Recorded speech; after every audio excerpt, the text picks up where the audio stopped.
આપ સર્વોને હેતપૂર્વક જય શ્રી સ્વામિનારાયણ। આજની સત્સંગ કથા વાર્તા નિજ મંદિર સાવરકુંડલા।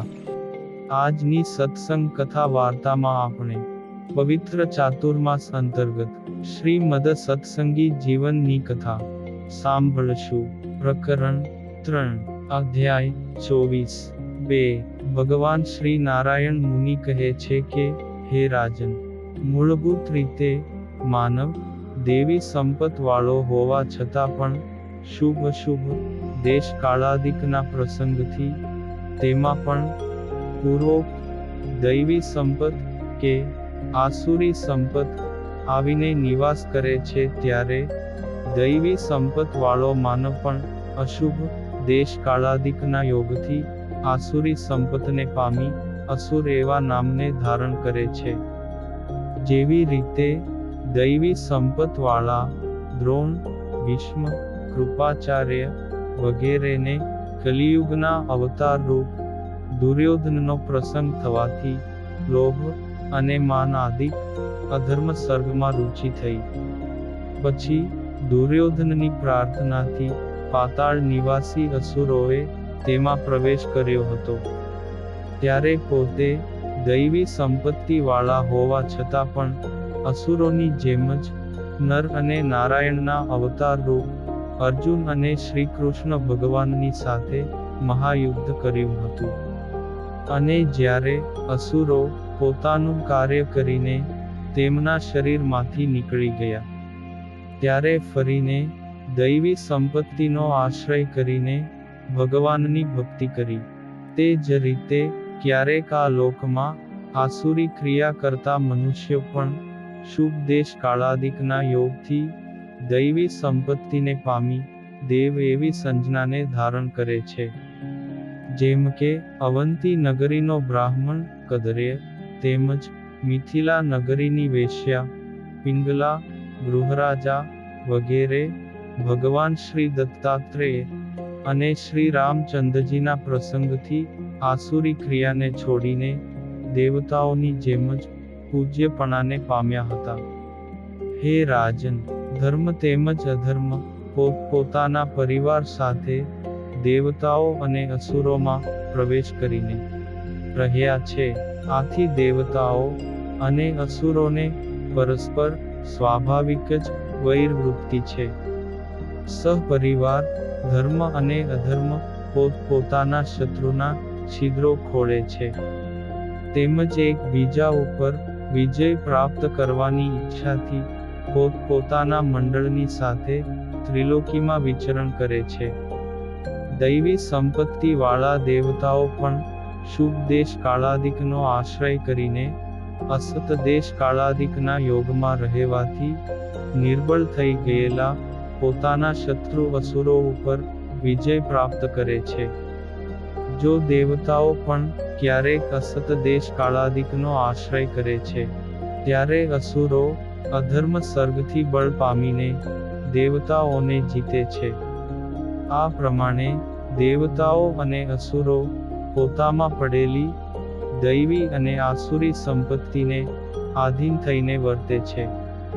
તેથી આ લોકમાં તેઓને દેવતાઓ કે અસુરો એવા નામથી સંબોધવામાં આવે છે।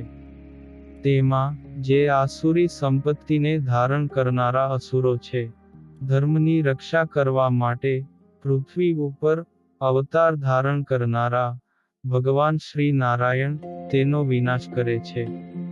તે વિનાશ પણ બે પ્રકારનો છે, એક સાક્ષાત દેહનો વિનાશ અને બીજો તેની આજીવિકા રૂપ આસુરી સંપત્તિનો વિનાશ કહેલો છે। પ્રવૃત્તિ માર્ગનો આશ્રય કરીને ભગવાન જ્યારે રામકૃષ્ણાદિક રૂપે અવતરે છે, ત્યારે તે પરમાત્મા સુદર્શનાદિક આયુધ વડે અસુરોનો સંહાર કરે છે। અને ક્યારેક એ ભગવાન અસુરોમાં રહેલા એવા કામ ક્રોધાદિક દોષોનો જ્ઞાનોપદેશ રૂપ તલવારથી વિનાશ કરે છે, પરંતુ તેના શરીરનો નાશ કરતા નથી। જ્યારે ભગવાન શ્રી નારાયણ ઋષિ આદિક સાધુ સ્વરૂપે નિવૃત્તિ માર્ગનો આશ્રય કરીને વર્તે છે, ત્યારે આંતર અસુરો એવા કામાદિક શત્રુનો વિનાશ કરે છે. અસુરોમાં રહેલા સ્વભાવ સિદ્ધ કામાદિક આસુરી દોષોનો વિનાશ કરે છે. તેમજ અસુરોના સંસર્ગથી દેવતાઓમાં આવી પડેલા તે કામાદિક આસુરી દોષોનો પણ ભગવાન વિનાશ કરે છે, પરંતુ સાધુ સ્વરૂપે હોવાથી ક્યારેય પણ તેના શરીરનો નાશ કરતા નથી.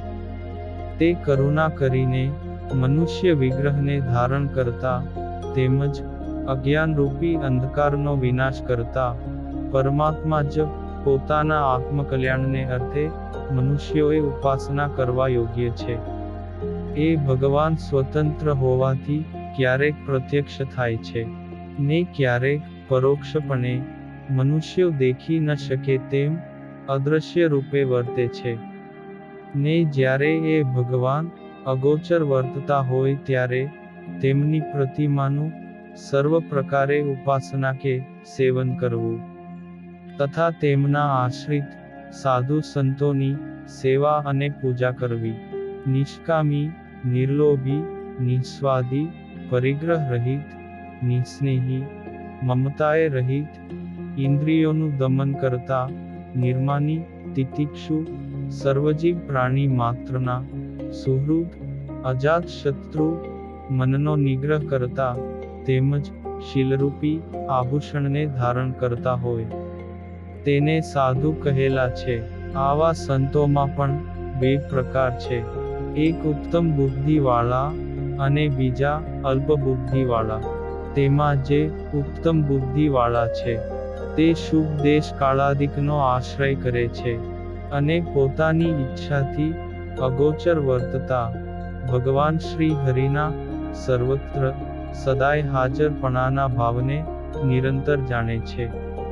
તેથી પરમાત્મા અદૃશ્ય હોવા છતાં પણ ભગવાનને પ્રત્યક્ષ ભાવ રાખીને તેનાથી ભય પામતા પોતે પોતાના ધર્મમાં સર્વ પ્રકારે દ્રઢ વર્તે છે.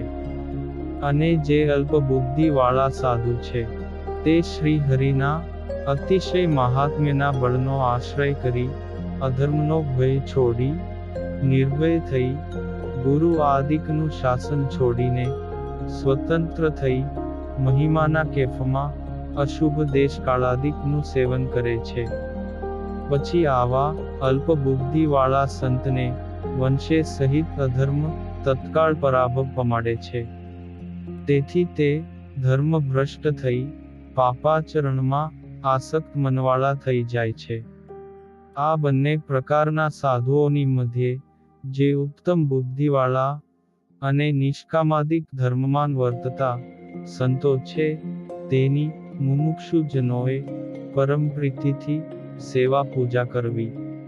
કારણ કે જ્ઞાની અને ભગવાનના ભક્ત એવા એ સંતો ભગવાન પરોક્ષ હોવા છતાં પણ તેના થકી ભય પામીને બ્રહ્મચર્યાદિક નિયમોનો ક્યારેય ત્યાગ કરતા નથી.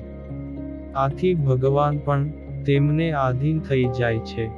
હે રાજન, અધર્મ સર્ગથી પરાભવ પામેલા ને કેવળ ભક્તપણાના નામને ધારણ કરતા તેમજ નિર્ભયપણે વર્તતા સાધુઓનો મુમુક્ષુએ મહાપાપી પુરુષની જેમ જ દૂરથી તત્કાળ ત્યાગ કરવો.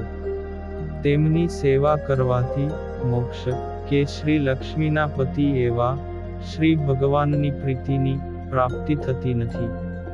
ઉલટાનો તેનાથી કેવળ ધર્મનો વિનાશ જ થાય છે. એથી એવા સંતોનો ત્યાગ કરવો. સત્પુરુષોના સંગથી ધર્મ તેમજ ભક્તિની પુષ્ટિ થાય છે. અસત પુરુષોના સંગથી ભક્તિના બળનો નિશ્ચય જ નાશ થાય છે. હે રાજન, મનુષ્યને સંત અને અસંતપણાનું વિવેકજ્ઞાન સત્શાસ્ત્ર વડે જ પ્રાપ્ત થાય છે. તેમજ આ પ્રકારની વિવેક બુદ્ધિ વિચક્ષણ પુરુષોમાં જ આવે છે, પણ સ્ત્રીઓને ક્યારેય પ્રાપ્ત થતી નથી. તેથી સ્ત્રીઓએ ભગવાન અંતર્ધાન થયા પછી તેમની પ્રતિમાનું પ્રગટપણાની ભાવનાથી અનુરાગે સહિત ઉપાસન કરવું.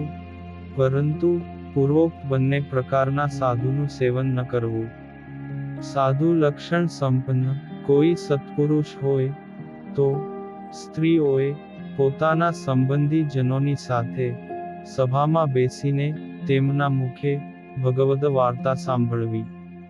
તેમાં પણ પ્રથમ પિતા, ભાઈ, પુત્રાદિક સંબંધી પુરુષોએ સાધુની પરીક્ષા કરીને ઉત્તમ બુદ્ધિવાળા સંતોની સભામાં જ પોતાની સ્ત્રીઓને દર્શનાદિક માટે લઈ જવી. કારણ કે આ લોકમાં સાધુના વેશમાં વાચાળ વાણીથી સ્વધર્મનિષ્ઠ સંતો કરતા પણ વિશેષ જ્ઞાન, વૈરાગ્ય, ભક્તિ અને ધર્મનું નિરૂપણ કરનારા અનેક સાધુઓ વિચરતા હોય છે. તેથી તેવા સંતોની પરીક્ષા કરવી તે સર્વજનો માટે દુષ્કર છે. કારણ કે દંભી પુરુષોએ આચરેલા યુક્તિપૂર્વકના દંભનો પાર પામવા માટે કોઈ સમર્થ થઈ શકતું નથી.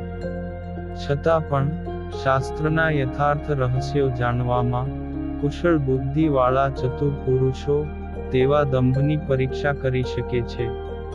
તેથી તેમને ઓળખવા માટે પહેલા સાચા સંતોના લક્ષણો તમને સંભળાવું છું. તે ધ્યાનપૂર્વક સાંભળો. અને હવે પછીની કથા વાર્તા આપણે આગળના ભાગમાં સાંભળશું. અત્યારે આપ સર્વોને ભાવથી જય શ્રી સ્વામિનારાયણ.